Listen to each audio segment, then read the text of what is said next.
Hello, I'm Doug Guthrie, a professor of global leadership and executive director of China initiatives at the Thunderbird School of Global Management and the co-founder and chairman of On Global Leadership. I wanted to welcome you in to have another important conversation about China. This is, as you all have heard me say many times, I think this is the most important time in U.S.-China relations in the last 30 years. And I think it's critical that we have a deep understanding of what is going on, not just talking points by people like Donald Trump and J.D. Vance about tariffs and why tariffs are important ways to stop China from stealing our jobs. And the world is so much more complex than this. And so what we like to do with On Global Leadership is we like to spend time talking about this important relationship and talking about what we've seen in the news each week and giving the OGL perspective. So let me dive in. Couple of things, and I'm just going to go back through this week. September 22nd, there was a nice article in Bloomberg by Min Pei. I have deep respect for Min Pei's work. And this one was called "The Game Isn't Over, but It's Garbage Time." Min Pei is a scholar who spent a lot of time sort of on my side of the fence in that we were really trying to deeply understand what was happening in the institutional evolution of China. And he's written some great books about this.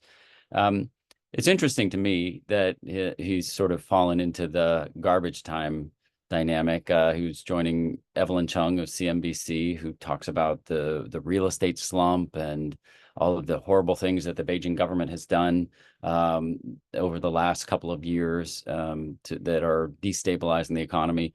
We're talking now again about how China might miss the 5% growth prediction.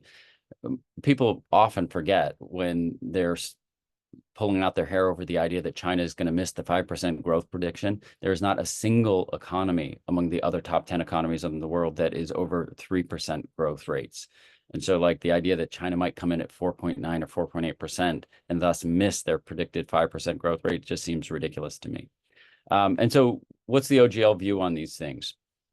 Our view is that the pundits aren't really understanding what's going on. Yes, China has suffered from the pandemic and the rules and the laws and regulations that it put in place during the pandemic. It has also suffered from a real estate bubble. We had a real estate bubble in this country, by the way, in 2008 that was pretty bad. And so developing countries have these things, right? But our view is that people are simply focusing on the wrong issues, right? So the basic issues are questions about whether or not there's a real estate bubble or the questions about what the consumption growth is. And we take a bigger picture at On Global Leadership. What we try to do is we look at the large story, what we call the new economic sociology, a political culture of institutional innovation. We follow Andy Walder, the 1995 article, which I think was just the most forward-thinking article in the China field for decades. Andy wrote in the American Journal of Sociology about local governments as industrial firms, and Neil Flickstein, who was a leader in economic sociology and wrote a wonderful book in 2001 called The Architecture of Markets, where he talks about the political culture of different types of market economies and different types of capitalism. And what we argue is that the Chinese government, through the model that was articulated by Andy Walder, by decentralizing the economy, right? And so we often think of these centrally controlled state systems as operating out of Beijing or out of Moscow. And yes, Beijing does have 5-year plans, but this is only a very small part of the story. The real story is a very decentralized system in which they've created a political culture of institutional innovations where the leaders of these smaller, not provinces, mostly the cities, but even the first tier cities everybody knows about, but the second and third tier cities are the ones that interest us the most. And you find these individuals at the bureau level in these cities thinking very, very innovatively and talking like industrial managers, right? I've told this story before, but forgive me if I tell it again. But last December, I was back in China in December 2023, and I was doing my research and meeting with directors of bureaus of commerce. And I was in Zhenjiang, which is a city I hadn't visited before. It's a second or third tier city in Jiangsu province. And just listening to this director of the Bureau of Commerce talk about KPIs and talk about the economic growth of industrial clusters that Zhenjiang was focusing on, this is not some kind of Communist Party official that's following plans that come from Beijing. This is an individual who's thinking like an industrial manager, and his industrial organization is his city. And so what we've seen in China is just this dramatic process of the building of innovative industrial clusters. And they're all over the country, right? And so when I worked for Apple and advised Tim Cook and the leadership team on the questions of whether or not we could do things like move out and follow Foxconn to Chennai and build iPhones there, there's people who think that just have a fundamental misunderstanding of just how robust the innovative manufacturing supply chain is in China. And it's taken them 40 years to build this. It ain't going to be built somewhere else really quickly.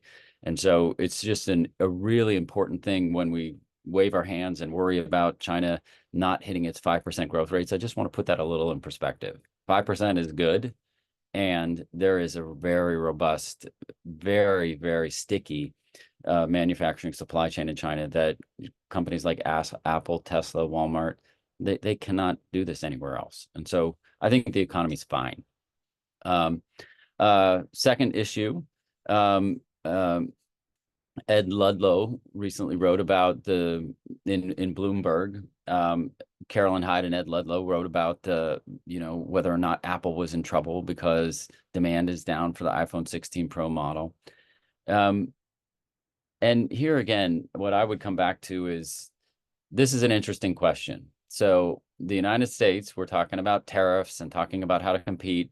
In my opinion, it was a huge mistake to basically kick Huawei out of the country because Huawei is a private company. Huawei is not owned by the Chinese government. Ren Zhengfei is a private citizen. I know the people on the board of Huawei very well. They think very much like private capitalists.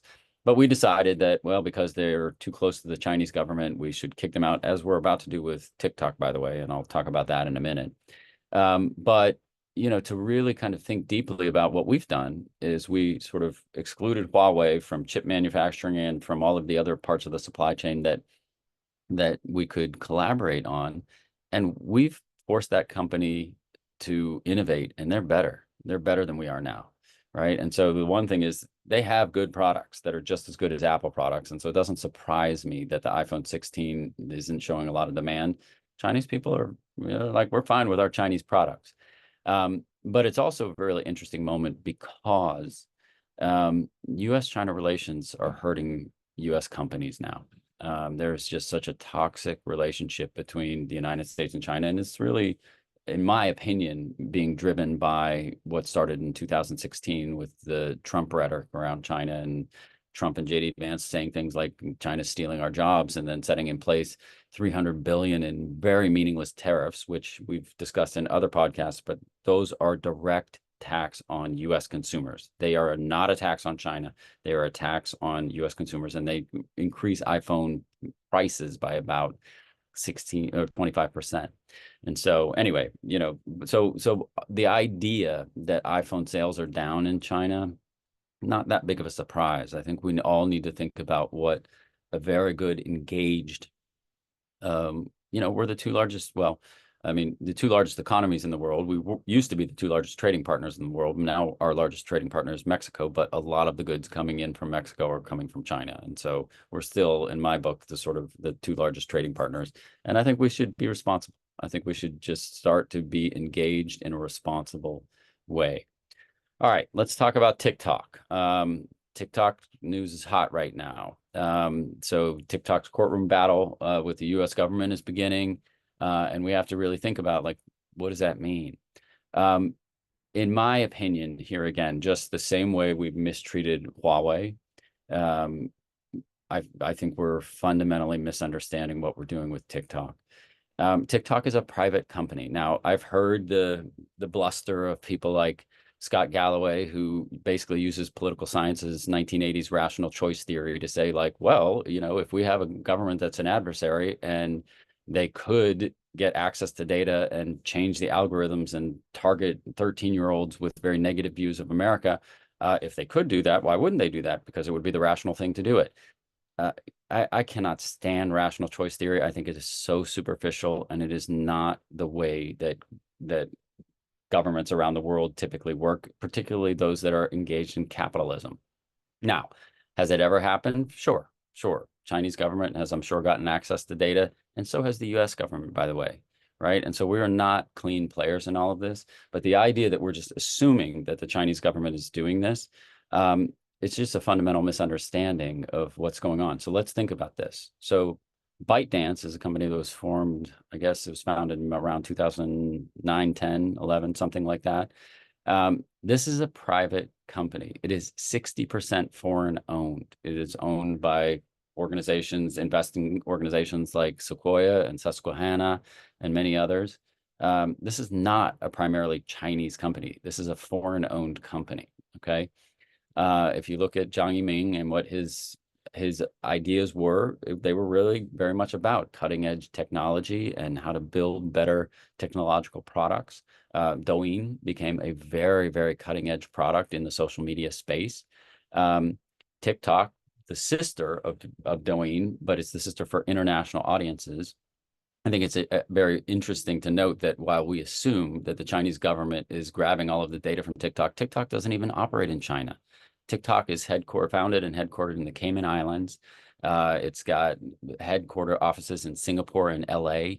It's not a Chinese company, right? And so this idea that, whoa, there's this product that's owned by a company called ByteDance, and ByteDance is a Chinese company, and so they must be in bed with the Chinese government and giving all their data. And there is a 1% investment in ByteDance from the Chinese Internet Investment Fund, and there's one person on the board of a large board who was a part of the Chinese government at one point, and that's the board of ByteDance, right? So the idea that's like saying that Ren Zhengfei, because he was a member of the PLA, he must be, a patsy of the Chinese government. It's just ridiculous. It's not the way that global corporations should work. It's not smart analysis. So do better, Scott Galloway.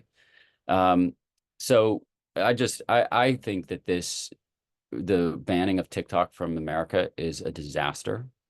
I think it's a very, very bad thing for global capitalism. I think we have our own stuff to clean up with our own social media companies, Proposition 230, which is set up to really protect young people from nefarious sales of data to, different corporations, and, protect people from child pornography and such. We haven't done a good job of cleaning up our own house in this space. But I think the idea that TikTok is just a patsy of the Chinese government is ridiculous, and it's wrong. There's no empirical evidence for it. And there's a lot of organizational structural evidence for the fact that it's not the case. So now the one thing that I would say here is I think TikTok has made a mistake. They followed the same model. I was involved with the Huawei lobby in 2010, 11, 12, 13.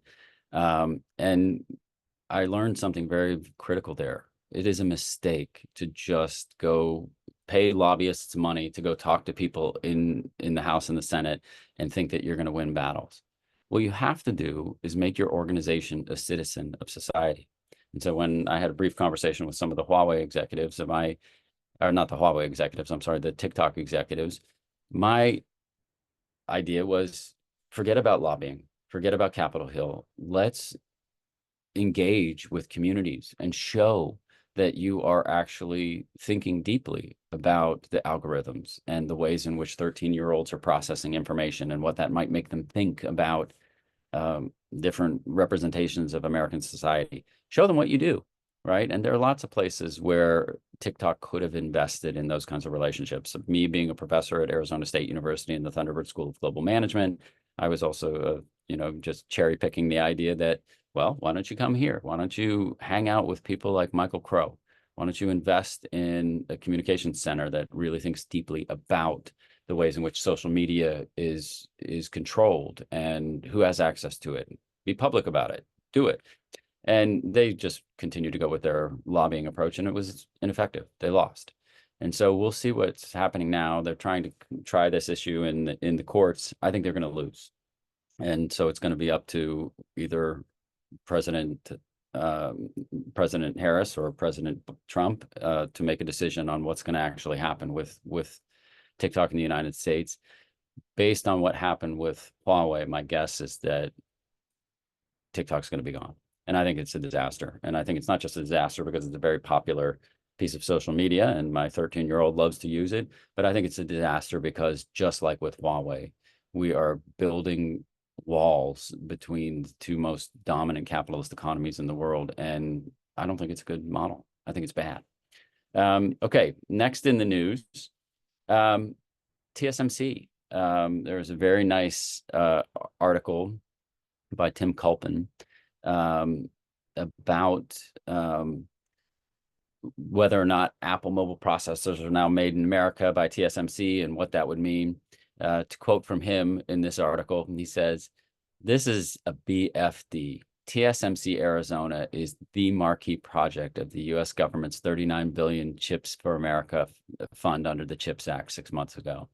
I thought Apple might tap Arizona for a less consequential chip like the H series or used in AirPods. I was surprised when I heard it was the A16. The fact that they went for the most advanced chip that they could manage on U.S. soil in terms of both technology and volume shows Apple and TSMC want to start big." Okay, so this is really important, and you've all heard me say this before, so let me repeat. U.S.-China relations are at an all-time low, at least for the last 30 years. We need to continue to engage and get this relationship back on track. I believe that Phoenix is ground zero for this relationship. Why? Because it's not just the fastest growing city in America, and it's not just that they're just building real estate in the desert. They're actually building manufacturing supply chains, and TSMC is a huge part of that. And then hidden in the background here, this isn't just about TSMC being a big part of this because of the manufacturing supply chain. It's also because TSMC is the most important Taiwanese company in the world. And so we need to really think deeply about what all this means. I don't have any good answers for the idea of, Taiwan independence and the questions of TSMC being there. But the fact that TSMC is standing in a very solid position, and it matters. Like, this is a really important issue for TSMC, but it's also an important issue for Arizona, right? So China doesn't own and control the chips anymore. These chips are being built in all kinds of places all over the world, and that's really important. But the fact that Apple is now aligning itself with TSMC is critical. Like, this is really, really, really important. And so all of this stuff really matters. And so a couple of other things, there's been a number of articles about how American businesses have worn out their welcome in China. There was a nice article by Business Insider's Lynette Lopez. And she writes that U.S.-China relations have been on shaky ground for a while, to put it mildly. But despite the growing animosity U.S. corporations push to sell things to Chinese consumers has been in middle ground. Everyone can agree on that. As always, money is a great equalizer. And then she talks about the headwinds, right? The headwinds the companies faces. Chinese economy, quite frankly, is not doing well. China still has a massive bargaining chip, however, literally. And then she goes on to talk about TSMC also. So here again, I think that this is just a critical moment and a critical time to be talking about U.S.-China relations, to be talking about the ways in which we should have relationships. Make no mistake about it, and my team and I have written about this. Apple, Tesla, Walmart, these companies are married to China. My favorite statistic that I always like to cite is that Apple takes about 30% of the smartphone market share in the world. You want to guess what percentage of the profits it takes out of that segment? About 90. Why is that? And even when I would grill Apple executives about this when I was working for Apple, they would say, "Oh, it's because our products are so much better and we have such better, more efficient production." No, the reason is because of China's supply chain and Apple's marriage to China, right? The entire reason we got the amazing deal that we got from China, from the Chinese government, when Xi Jinping and Justin Lin helped me negotiate this deal, was because of Apple's embeddedness in China. So Apple has a system where they work with multiple suppliers in the manufacturing supply chain, and they embed their ops specialists in those places, and they make these companies efficient, right? And so those Chinese suppliers are willing, this is Tim Cook's brilliance, by the way.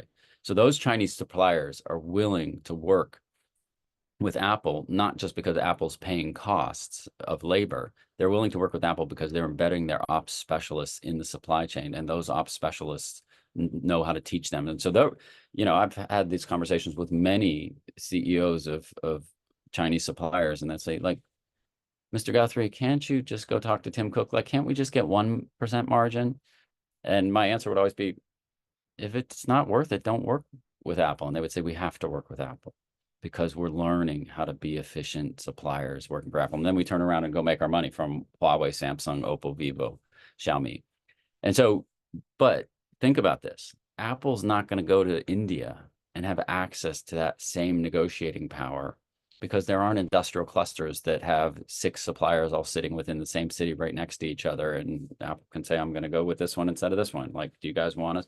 And this is, by the way, how we got such a good deal for Apple 5 years ago, was because we got the Chinese government to view Apple's labor costs not as labor costs, but as investment in tacit supply chain knowledge, right? And so we got it. It was the first time ever that I think a company has ever been able to have a joint venture, or not have a joint venture, but have fixed asset investment, or have labor costs coded as fixed asset investment. And so it's a really, I think, important moment.